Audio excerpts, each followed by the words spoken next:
Ah là, je suis dans un gangbang.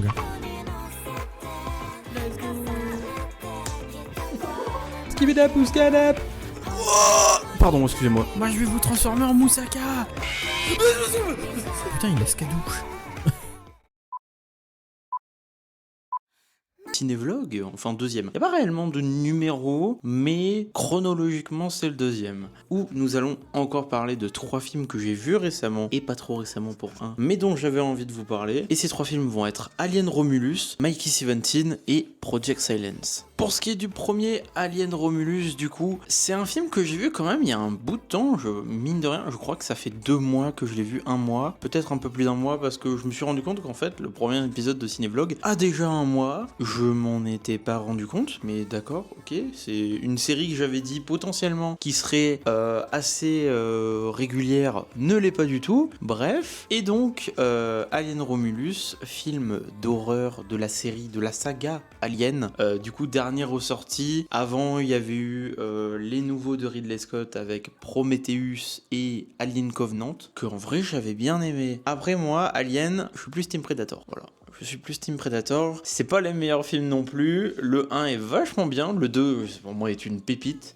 Et les autres sont existants. On va dire que ma Madeleine de Proust, ça serait Alien versus Predator, premier du nom, parce que je le trouve stylé, parce qu'il y a les Predators d'un côté, les aliens de l'autre, ça se bat, c'est trop bien. Par contre, Alien versus Predator 2, c'est de la merde. Mais vraiment de la merde, c'est... Regardez pas ce film. Après, regardez pas 3/4 des Predators, et regardez pas 3/4 des aliens, il y en a vraiment qui sont pas bien. Mais surtout Predator. Predator, c'est pas... Mais bon, je préfère Predator, parce que... Et puis, il est... Et après, aussi, que j'ai pas vu, mais ce qui paraît est très bien. Voilà, c'est tout. Et donc, Alien Romulus, qui va lancer une nouvelle saga avec la série Alien Earth qui va bientôt paraître, qui se passera avant, et théoriquement est censé avoir un alien du coup qui s'appellerait Remus, parce que la station dans le film qui s'appelle la station du Romulus a aussi une autre partie qui s'appelle la station Remus, en référence au fondateur de Rome, Romulus et Remus. Si vous avez fait un minimum d'histoire, vous devez connaître. Et donc, si je dois faire un résumé du film, alors, on va retrouver une bande de jeunes qui sont sur une planète minière de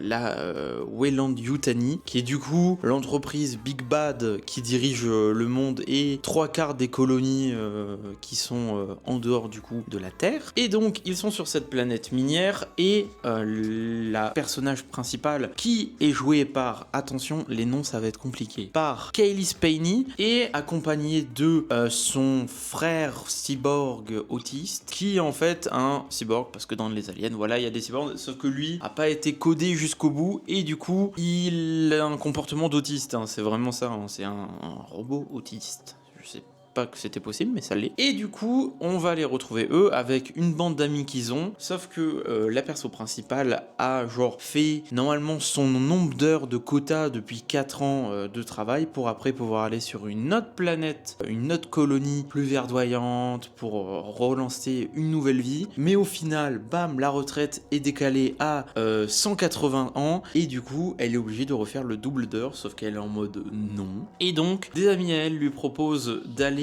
voler des pods cryogéniques sur la station abandonnée Romulus. Bon, ils savent pas que c'est une station qui s'appelle Romulus, mais ils savent qu'il y a une station qui est en orbite autour de leur planète, qui est abandonnée et que dedans il y a des trucs cryogéniques qui leur permettront du coup de faire le voyage jusqu'à cette nouvelle colonie qui est genre à 7 années-lumière, et du coup ils ont besoin d'avoir assez de fluide cryogénique pour pouvoir se mettre tous en stase. Sauf que c'est un film alien, l'oubliez pas, et ils vont arriver sur la station, ils vont retirer les trucs cryogéniques, sauf que c'était des trucs utiles pour la station, qui genre fonctionnaient grâce aux trucs cryogéniques, qui surtout maintenaient des œufs de facehugger, pourquoi pas, ok, plein de facehugger du coup, qui vont se retrouver plus cryogénisés, plus en mode croustibat, mais qui vont être chaud bouillants et qui vont vouloir tout simplement tous les becter. Vous connaissez l'alien, le facehugger, bam, dans la bouche, après ça fait un truc chelou qui se balade, qui devient un alien. Et et encore ça dépend des films. Et donc ils vont se faire buter un par un, il y a des trucs vraiment dégueulasses, il y a des trucs très stylés mais dégueulasses, et à la fin il y a les trois quarts qui sont dead comme de la merde, qui ont fait des choix chelous. L'android est toujours vivant mais il n'est plus autiste, parce que sur la station ils ont retrouvé un modèle d'android du premier film qui en fait est devenu une IA. Enfin c'est bizarre à raconter, ils ont ramené un acteur mort à la vie avec des CGI qui sont dégueulasses, et après c'est vraiment, on se croirait dans Metal Gear où il apparaît sur plein d'écrans où il est en mode oui tu dois faire ça, non fais ci, sauf que c'est si vous avez vu Alien 1, il est pas très gentil et du coup il va transformer le cyborg, enfin l'android du coup autiste en android, attention t'es méchant, mais au final le pouvoir de l'amitié fait qu'il va redevenir gentil en se rebootant. Il a vraiment fait un redémarrage Windows et ça a marché. Et en fait tout ce remua va faire que la station qui était en orbite va commencer à dangereusement s'approcher des anneaux de la planète, qui donc ils ont genre 1h30 avant que la station se crache littéralement dans les anneaux, comme les anneaux de Saturne, hein. C'est de la roche et de la glace, et du coup ils ont tant de temps pour récupérer les pods, fuir, et va y avoir plein d'aventures. À la fin on va avoir un mix entre un xénomorphe et un humain qui est joué par un joueur de basket qui est terrifiant. Et du coup le monstre qui en résulte est aussi terrifiant, c'est vraiment le côté humanoïde mais avec les capacités de l'alien, du coup le sang acide, les choses comme ça, la double bouche, il est très perturbant et il est très bien fait. Le fait d'avoir du coup utilisé un joueur de basket qui est du coup très grand et très squelettique rajoute vraiment un côté incroyable, mais ouais c'est dégueulasse, il y a vraiment des scènes affreuses avec les facehuggers et avec la naissance du coup de ce xéno-humain morphe, et mais ouais, sinon le film est bien, moi les aliens, voilà c'est ce que j'ai dit au début, j'aime bien mais sans plus, sachant que moi j'ai pas vu tous les premiers aliens, j'ai dû voir le 1 et le 2, et le 3 j'avais commencé mais j'ai lâché au bout de 15 minutes. Je dirais que c'est pas des films peut-être de ma génération, hein, ça se trouve je suis trop jeune pour ces conneries. Ouais, j'ai Alien Romulus et j'ai bien aimé, beaucoup avaient dit oui c'est de la merde, mais énormément avaient aussi dit que c'était très bien, et moi je trouvais ça, c'était sympathique pour un film d'horreur. Pour un film alien, il y a des trucs vraiment stylés, comme le moment où en fait ils vont se retrouver en zéro gravité et il y a le sang des aliens du coup qui est ultra acide et ultra corrosif qui se balade un peu partout, et je trouve que ça rend très bien. Il y a des moments par contre qui sont tellement cons, mais ça c'est tous les films d'horreur où il y a un groupe, ils vont se séparer, ils vont se faire buter un par un, il y a des moments où l'android il peut faire 50 000 choses, mais à peine tu le touches, il se met en remote, en remove OS. Du coup, il reste bloqué pendant 3 minutes et après il revient quand tout le monde est mort ou tout a été réglé. Mais sinon, le film est bien. L'arme qui vise automatiquement, ça c'est cheaté. Ça, par contre, l'arme avec un M-bot, c'est vachement cool. Mais ouais, du coup, si je devais vous conseiller Alien Romulus, si vous aimez la saga Alien, si vous êtes un fan, ça va peut-être pas être pour vous, parce que je dirais, ça joue beaucoup trop sur la nostalgie, énormément de références aux anciens, des références, des clins d'œil, mais aussi des trucs vraiment forcés, qui fait que ça peut être chiant pour vous. Mais si vous aimez vite fait Alien, que vous voulez voir un film d'horreur dans l'espace et tout, ben regardez Alien Romulus, c'est vachement bien. Du coup, ouais, je peux que vous le conseiller, regardez-le en streaming, en VOD, ce que vous voulez. Alien Romulus, bah c'est pas mal.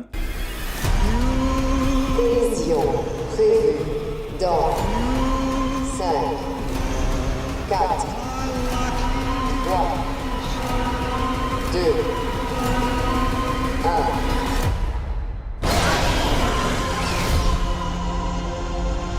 1. Ensuite, second film que je vais vous parler, le plus récent, parce qu'il est sorti il y a, bon du coup maintenant 2-3 semaines, voire 4 peut-être. Je vais vous parler de Mikey 17, Mikey 17, Mickey 17, comme tu le prononces, comme tu veux. Tu fais comme tu veux, je m'en fous. Avec le beau et l'unique Robert Pattinson, que vous avez pu voir dans The Batman, qui joue Batman à la perfection. Dans Tenet aussi, et dans une autre série dont je me tairai le nom, parce que je trouve que réduire Pattinson à ce rôle drôle, c'est insultant. Et aussi on va retrouver des acteurs comme par exemple Mark Ruffalo, que vous avez pu voir dans Avengers et dans Shutter Island qui est aussi très sympa, regardez Shutter Island. Et donc Mikey 17, Kezako, qu'est-ce que ça raconte? Eh ben ça raconte l'histoire du coup de Mikey, qui en fait on se retrouve dans un monde pareil, post-apo, il y a des grandes corpos qui dirigent tout, et Mikey se retrouve dans la merde car il doit de l'argent à un usurier qui va, s'il ne lui donne pas de l'argent, se faire découper à la tronçonneuse, parce que en plus c'est pas une tronçonneuse, c'est une double tronçonneuse, du coup ça découpe 2 fois plus. Et du coup il décide littéralement de fuir la terre et en devenant ce qu'on appelle un remplaçable. Qu'est-ce que c'est un remplaçable? C'est un esclave mais que tu peux réutiliser, et ça c'est pas mal. Du coup il va être imprimé et sa mémoire va être stockée littéralement dans une brique. C'est pas une blague, c'est vraiment une brique avec une poignée et un écran. Voilà, c'est du Bong Joon-ho. Voilà, le film est fait par Bong Joon-ho, je l'ai pas précisé, pardon. Le réalisateur qui a fait Parasite et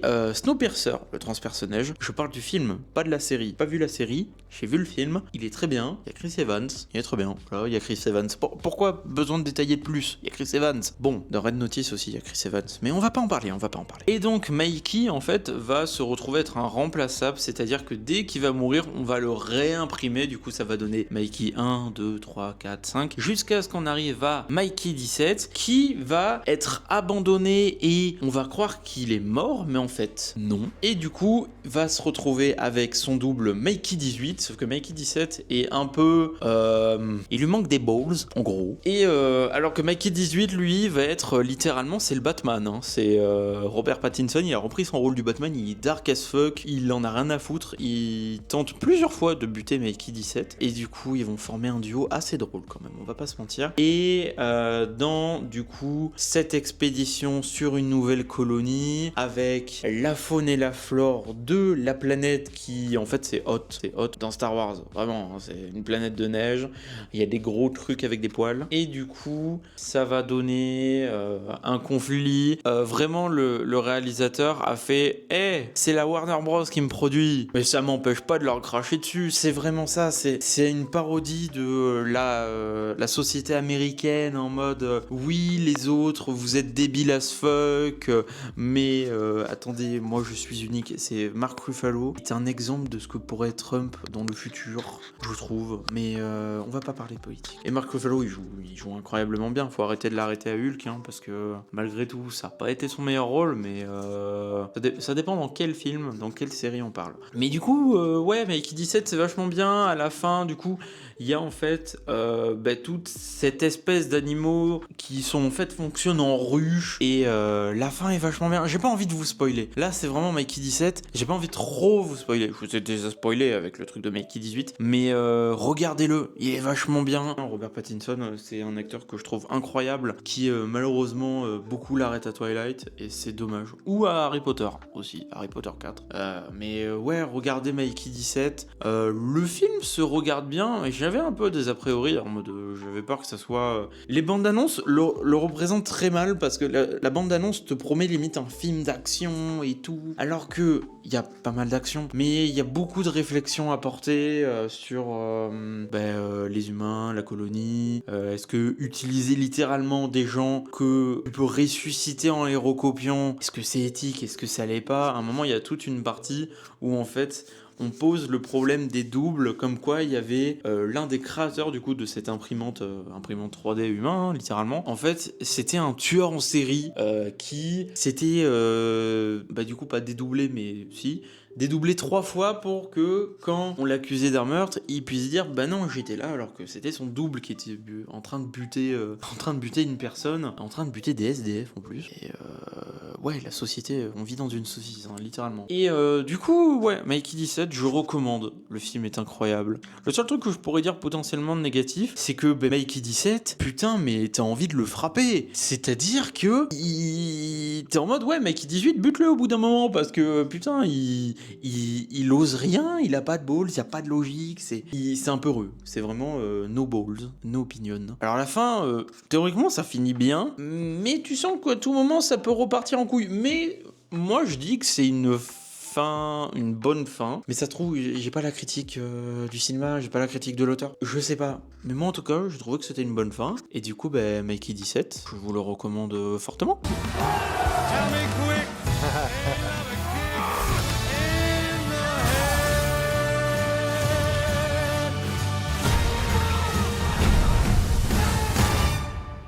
Toi, je t'aime pas. Mais je suis toi. Moi, je suis pas toi. Et moi, je vais te tuer.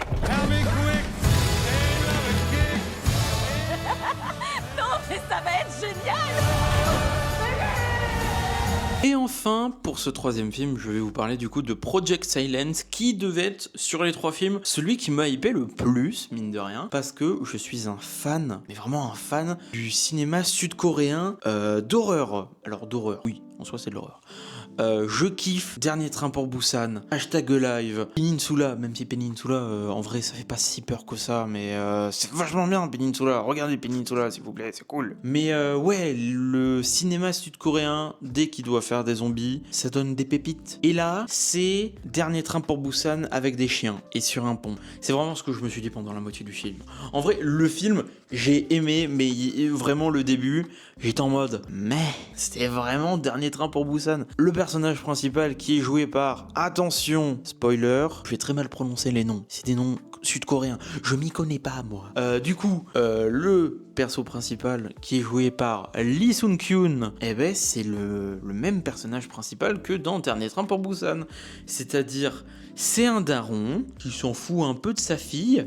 D'ailleurs, la fille est jouée par la même actrice qui a joué la fille dans Dernier Train pour Busan, c'est-à-dire Lim Swan. Au début, je l'avais pas reconnue, puis après, je me suis dit, putain, mais elle me dit un truc, mine de rien. C'est la même. C'est-à-dire que, vraiment, je trouve que Project Silence reproduit beaucoup de la trame de Dernier Train pour Busan. Pas autant, ou du moins, je dirais même que ça va plus loin. C'est-à-dire que dans Dernier Train pour Busan, on retrouvait un père qui travaillait dans une entreprise de trade ou de je sais pas quoi, et qui en fait avait sauvé de la faillite le laboratoire qui avait produit le virus de Dernier Train pour Busan. Et du coup que en bidouillant la bourse, ils avaient réussi à sauver l'entreprise, sauver le laboratoire, mais au final, après à la fin, on sait comment ça s'est passé, des zombies, un train, beaucoup de choses pas bien. Regardez Dernier Train pour Busan, c'est incroyable ce film.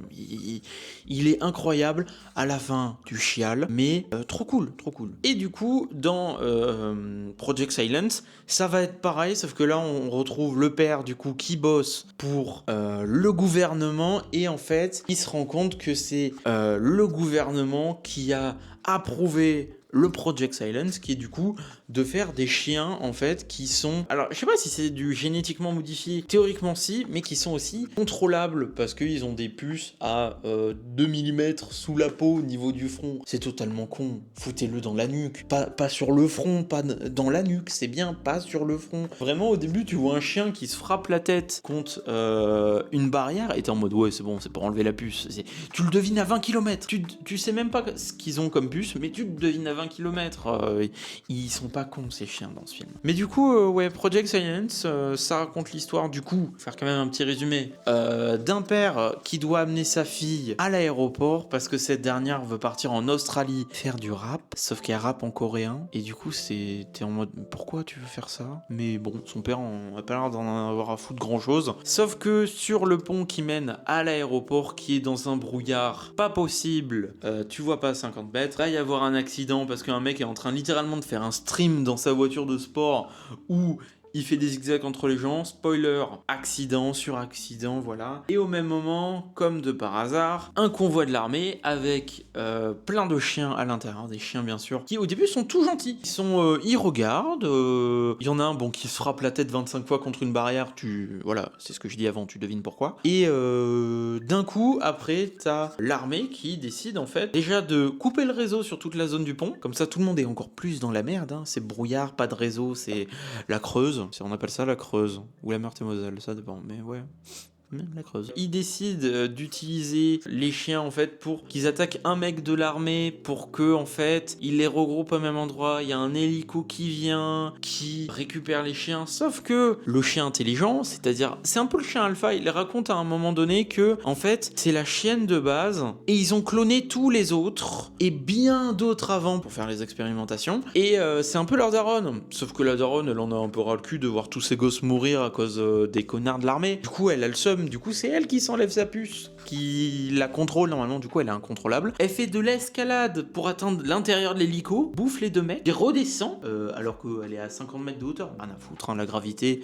Qu'est-ce que c'est après tout? Qu'est-ce que c'est la gravité? Et l'hélico va aller se cracher dans les câbles en métal du pont, mais avec le rotor, ça va faire des vibrations qui va rendre fou les chiens. Ça a aucun sens. Mais après, t'es en mode ok, j'accepte. C'est au bout d'un moment, t'en as plus rien à foutre. C'est ça le cinéma sud-coréen. Dans les trucs comme ça, souvent, tu prends ta logique, tu la fous ailleurs. Dans Dernier Train pour Busan, il y avait des vagues de zombies, mais genre qui se montaient l'un sur... C'était bizarre, mais du coup voilà, c'est les chiens du coup s'échappent tous, ils butent tout le monde sur le pont sauf 6-8 personnes et après maintes et maintes aventures, péripéties. En vrai j'aime bien les personnages, il y en a ils sont attachants, d'autres ils sont très cons. Il y a la même grand-mère que dans Dernier Train pour Busan et elle aussi elle crève. Elle a pas de chance cette personne. Arrêtez d'être dans des films, vous allez crever à chaque fois en fait, j'ai l'impression. À la fin ils survivent et à la fin il y a 2 chiens qui survivent, dont qui s'appelle Eco9, c'est le chien principal, et il y a un de ses rejetons qui survit. J'étais trop content parce qu'à la fin t'es en mode, t'as de la pitié pour les chiens, t'es en mode ouais les humains c'est des fils de pute,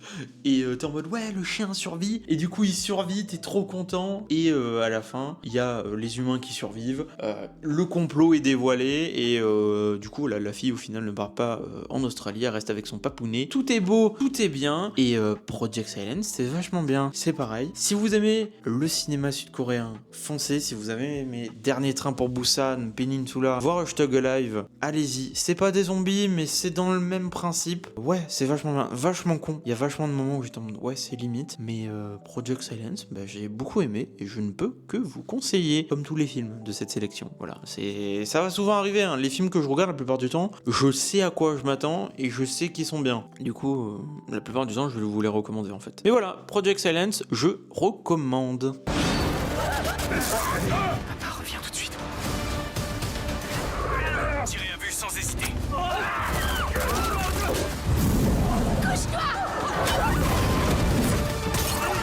Je t'en prie, ne reste pas là, le pont va s'effondrer. Papa! Kyung-min!